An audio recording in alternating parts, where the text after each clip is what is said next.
Baik, pada video ini kami akan menjelaskan tentang project mobile programming kami. Jadi, aplikasi yang kami buat adalah bertemakan turis. Jadi, aplikasinya namanya Jogja Tourism. Jadi, ini adalah tampilan utamanya, di mana terdapat 3 kategori, yaitu wisata alam, wisata pantai, wisata sejarah. Kemudian di sini ada seperti welcome card gitu. Jadi pertama, kita masuk ke kategori pertama, itu wisata alam. Jadi contohnya di sini pada wisata alam kami baru membuat 4.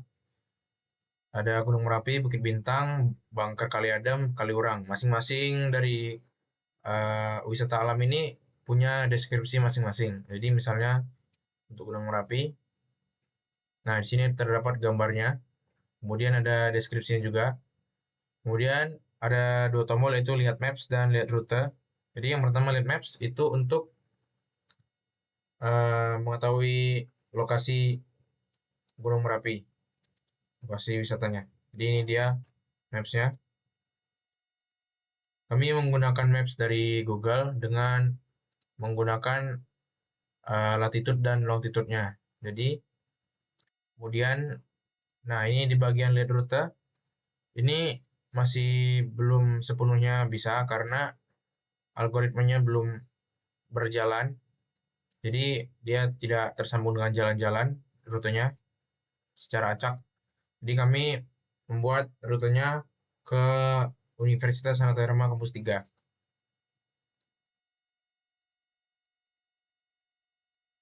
Nah, kemudian kita masuk ke kategori wisata pantai. Di sini terdapat Pantai Parangtritis, Indrayanti, Drini, dan Ngobaran. Semuanya juga punya deskripsi masing-masing. Jadi misalnya Pantai Drini. Nah, di sini juga ada deskripsi gambar, uh, maps-nya. Nah, ini maps dari Pantai Drini.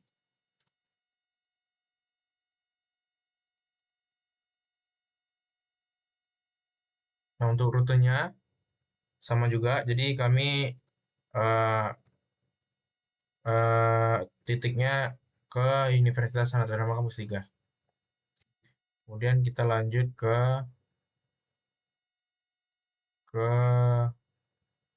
wisata sejarah. Di sini terdapat 4, yaitu Candi Borobudur, Prambanan, Ratu Boko, dan Pelawasan. Misalnya Candi Prambanan, ada gambar dan deskripsi juga.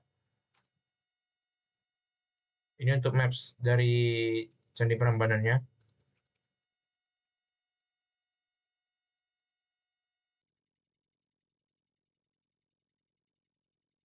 Kemudian kita kembali ke menu home. Jadi di sini terdapat juga bar, yaitu bar home dan about. Jadi untuk about itu uh, hanya berisi kredit, jadi tourism, API yang digunakan, fiturnya, dan kontak.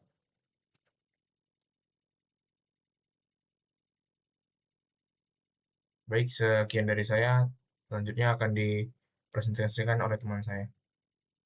Baik, di sini saya akan melanjutkan penjelasan untuk ke bagian database-nya. Baik, di sini kita akan mulai di modelnya. Di sini model ada 2 kategori dan tourist spot. Di sini untuk kategori di sini terdapat data class kategori.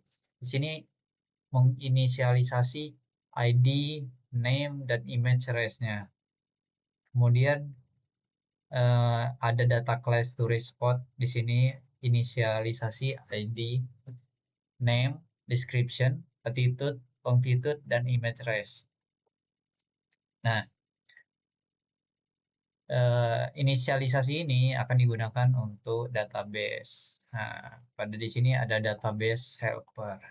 Di database helper di sini melakukan inisialisasi nama database dan versi databasenya. Kemudian di sini inisialisasi tabel kategori, kolom ID, kolom kategori name, kolom image race. Di sini inisialisasi juga untuk tabel tempat wisata, tabel tourist spot, kolom name, description, dan kategori ID.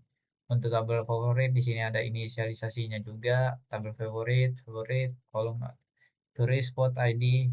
Nah, di sini ada fungsi onCreate. Nah, onCreate ini akan dijalankan saat aplikasi itu masuk ke fase onCreate. OnCreate itu seingat saya, jadi di fase onCreate ini akan dijalankan saat memulai aplikasi, saat awal memulai aplikasi. Saat awal memulai aplikasi, aplikasi ini akan memanggil fungsi ini onCreate, kemudian akan menjalankan inisialisasi create kategori table, kemudian akan membuat tabel kategori. Nah, saat pembuatan tabel kategori di sini ada beberapa validasi yang dipakai untuk kolom ID-nya integer primary key auto increment. Nah, untuk kolom kategori name-nya ada text not null, teksnya tidak boleh kosong atau null. Kolom email address integer not null, harus integer dan tidak boleh kosong atau null. Nah, kemudian di sini ada pembuatan tabel untuk tempat wisata. Nah, di sini ada inisialisasi dulu create tourist spot table-nya. Kemudian di sini di dalamnya isinya sebuah query create table tourist spot untuk membuat tabel turis tersebut. Terdapat juga di dalamnya beberapa validasi seperti kolom ID integer primary key auto increment, kolom name text not null, untuk kolom description juga sama, dan untuk kolom kategori ID integer not null, dan untuk kolom image address juga sama. Nah, di sini ada foreign key-nya. Foreign key kolom kategori ID reference tabel kategori on delete, berarti tabel tempat wisata ini memiliki relasi kepada tabel kategori yang baru saja tadi dibuat. Nah, di sini ada override find on upgrade. Nah, di sini untuk mendrop tabel jika tabel favorit, tabel turis, spot, dan tabel kategori itu ada, untuk menghapus. Kemudian membuat ulang tabel tersebut dan memanggil onCreateDB. Oke, lanjut. Dari database helper kita ke database operation. Nah, di database operation ini ada beberapa fungsi yang digunakan untuk menambahkan data. Seperti di sini fun add kategori. Fun add kategori ini adalah fungsi yang berfungsi untuk memasukkan data kepada tabel kategori tadi. Ada database tabel kategori. Oke. Di sini ada kolom kategori name-nya dan kolom email address. Nah, kemudian untuk kategori name dan email address-nya akan dimasukkan. Nah, setelah masuk data, setelah itu sebentar. Baik, di sini ada fungsi fun add kategori. Nah, fungsi fun add kategori ini untuk menambahkan data pada tabel kategori yang telah dibuat tadi di kelas, di file satunya di database helper. Kemudian data-data tadi dimasukkan ke tabel kategori. Kemudian di sini ada fun add tourist spot. Fun add tourist spot ini adalah fungsi untuk menambahkan data tourist spot apa saja. Data tourist spot yang dimasukkan adalah nama, deskripsi, kategori ID, dan image res-nya. Nah, kemudian di sini ada ambil semua kategori. Ambil semua kategori ini dapat dijalankan dengan memanggil fungsi get categories. Fungsi ini get categories untuk mengambil semua kategori yang ada dengan memilih select from tabel kategori. Nah, jadi semua kategori yang pada tabel kategori itu diambil. Nah, di sini diambil kolom ID-nya, kolom kategori name-nya, kolom image address-nya diambil. Nah, habis itu selanjutnya ambil, di sini ada get tourist spot kategori. Baik, selanjutnya di sini ada fungsi fun get tourist spot by kategori di sini mengambil data-data tempat wisata berdasarkan kategori. Nah, di sini kalian bisa lihat query SQL-nya select from database helper tabel tourist spot. Dia mengambil data-data yang pada tabel tourist spot berdasarkan where database helper kolom kategori ID, berdasarkan kolom kategori ID yang dimasukkan. Nah, misalnya kategori ID itu untuk kategori wisata gunung. Nah, di situ nanti di mana kolom kategorinya ID-nya itu wisata gunung. Habis itu di sini tabel turis spot yang semua tempat turis yang di kategori gunung itu akan ditampilkan, diambil. Nah, kemudian di sini ada inisialisasi file tourist spot, table tourist spot.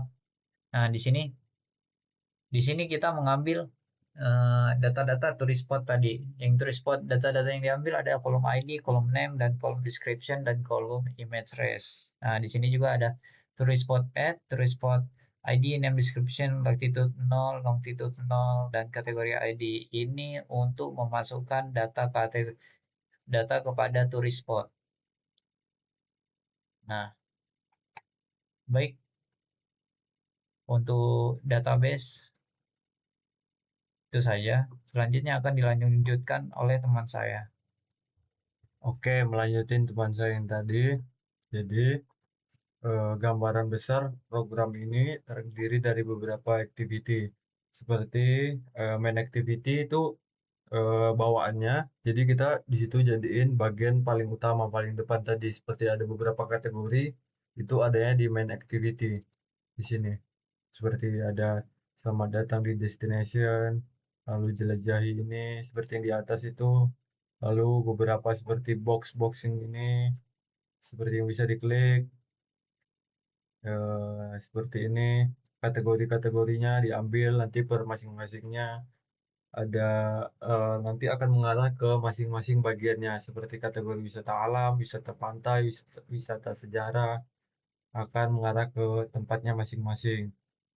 Lalu setelah dari sini, kemudian akan diklik menuju ke bagian kategori detail activity. Nah, di sini kategori detail activity ini akan melihat dari kategorinya, lalu akan ditampilkan pada data-datanya akan dibawa. Kemudian ini akan ada untuk pada bagian place detail activity atau lihat detailnya lagi. Kemudian di sini ini tourist spot card ini seperti menyimpan data-data yang tadi ke dalam card-cardnya. Jadi misalnya seperti rincian tadi itu ada, nanti ada cardnya, tinggal diklik akan mengarah ke bagian detailnya, akan dijelasin sebentar lagi di bagian place detail activity di sini nanti. Kemudian ini ada satu bagian seperti yang dijelasin teman saya tadi tentang database. Jadi di sini saya membuat untuk dimasukin secara manual dari list of, jadi pakai mutable list. Ini akan masukin ke dalam database SQLite kita tadi dengan beberapa seperti kategorinya juga kita masukin. Di sini kan misalnya ini kategori 2, jadi ini masukin pantai. Ini kategori 1 kita masukin wisata alam. Lalu yang ketiga gitu seterusnya. Kemudian setelah yang tadi itu bagian card-cardnya tadi per kategori kan udah dipisahin, lalu akan masuk kepada bagian flash detail activity. Nah, apa yang dilakukan di sini? Di sini cuman kayak seperti harusnya menjelaskan beberapa activity yang ada seperti detail-detail misalnya jam buka, jam tutup, tapi karena keterbatasan waktu cuma bisa menyampaikan pada bagian description, nama dan gambar. Ini juga ada harusnya tapi mungkin tidak ditampilin karena mungkin tidak terlalu diperlukan karena itu sulit juga diterjemahkan. Seperti ini menyimpan pada intent untuk dibawa kepada bagian selanjutnya. Lalu di sini ada dua hal yang terpenting di sini, yaitu ada button untuk lihat maps dan button untuk lihat rute. Jadi lihat map dan lihat rute ini akan mengarah pada map activity sini. Nah, jadi map activity ini seperti yang udah dijelasin juga tadi. Kalau di sini, maaf maksudnya di sini map activity. Jadi map activity ini akan kelola semua tentang map-map tadi. Kita akan menggunakan API dari OSM Droid. Nah, ini kita akan ambil dari servernya, kemudian kita akan membaca dengan nilai-nilai yang dikirim dari kelas sebelumnya tadi dari flash detail activity untuk intentnya masukin sini, sehingga data-datanya akan dibawa sini untuk digunakan untuk menghitung jarak seperti latitude dan longitude ini. Kemudian ini screen-nya, kita akan lihat dari Android view-nya. Kemudian karena belum ada penerapan algoritma seperti apa yang akan digunakan untuk mencari rute terpendek atau jalur yang akan digunakan, kita mungkin di sini cuma memakai data seadanya seperti kita menggunakan ini. Jadi di sini cuma menentuin kayak titik-titiknya. Jadi misalnya kalau untuk misalnya ke Merapi, apakah ada titik terdekat yang akan dilewati, maka akan ditandai ke sana. Sehingga terlihat dari view tadi rutenya akan sangat jauh. Karena memang belum ada algoritma yang diterapkan. Lalu di sini juga ada marker ini untuk menandai. Kemudian kita juga menandai satu titik lokasi awal, yaitu ini mapnya adalah map kampus kita, kampus 3 di sini. Kenapa ini? Karena belum bisa menggunakan current location atau lokasi yang berubah-ubah. Jadi kita menggunakan statis. Jadi semuanya akan menghitung dari kampus 3. Ini lokasi awalnya seperti yang tadi. Kemudian untuk destinasi nanti dia akan dihitung untuk mencari berapa jaraknya. Seperti ini. Lalu ini total jarak, ini untuk view-nya. Akan menampilkan view jika yang dilihat adalah rute. Ini ada add marker dan draw route. Ini untuk membuat rute tadi yang saya jelasin tadi warna biru untuk misalnya dari satu tempat ke tempat lainnya. Ini untuk menghitung jaraknya. Jadi semua fungsinya ya tentang map ada di sini. Kemudian di map activity juga menjalankan dirinya sendiri untuk ada di sini. Ini semua tentang activity kita. Lalu di sini ada bottom navigation bar. Lupa dijelasin bahwa ini adalah bagian button bar yang di paling bawah tadi. Jadi di sini cuma ada home dan about. Kemudian about akan mengarah kepada about sini, about activity. Kemudian tadi di sini ada home. Home kita akan mengarah pada main activity atau kelas utamanya. Kemudian sebelum pada itu, kita di sini ada mengimport beberapa seperti ini untuk activity yang kita gunakan. Lalu di sini ada beberapa keperluan seperti location dan hal-hal yang lain yang kita gunakan untuk API tadi. Lalu yang paling penting adalah kita menggunakan gambar dari Resource Manager di sini. Kita menambahkan semuanya ada dari sini. Di sini kita menggunakan beberapa implementation untuk Google dan API tadi.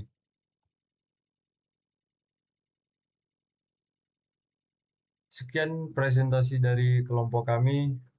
Lebih dan kurangnya kami minta maaf.